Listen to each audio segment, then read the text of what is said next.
অনেক ছোট থাকতে হাফ প্যান্ট পরে আমি ঢাকায় আসছিলাম। যখন আমার 7 বছর তখন থেকেই আমি এই লাইনে, তো বিগত 17 বছর পার হয়ে গেছে আমি এই লাইনে আছি। বেতন আমি এখন পাই 18-20, ওভার টাইম দিয়ে 30-40 হয়ে যায়। প্রথমে শুরুতে আমি আমার যখন ঢুকি তখন আমারে শুধু খাওয়া দাওয়া দিয়ে কিছু বাড়ি যাওয়ার জন্য 500-1000 টাকা দিত। তারপর আস্তে আস্তে 1000, 2000, 3000 এরকম করতে করতে এখন 25-30 হাজার টাকা বেতন পাই আর কি।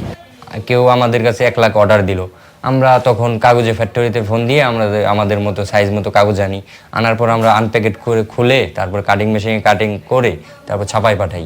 ছাপায় পাঠালো, তখন ছাপায় আসলে তখন আমরা বান্ডিংয়ে পাঠাই।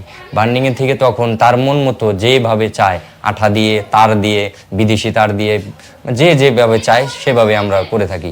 যখন একটা লোক আমাদের কাছে অর্ডার দেয় তখন আমরা তার কাছে থেকে অর্ডারটা নিই এবং কি তার কাছ থেকে ডিজাইনটা নিই, বা তাকে আসতে হয়, আইসে তার মতো ডিজাইন করে দেওয়া যায়। তখন আমরা কাগজের দোকানে অর্ডার দিই যে কাগজ পাঠিয়ে দাও, তখন কাগজ পাঠিয়ে দেয়, তখন আমরা কাটিং মেশিনে কাটি। কাটার পর তখন আমরা ছাপা মেশিনে পাঠাই, 4 কালার মেশিনে, যেখানে 1 কালারেই 4 কালার হয়ে যায়।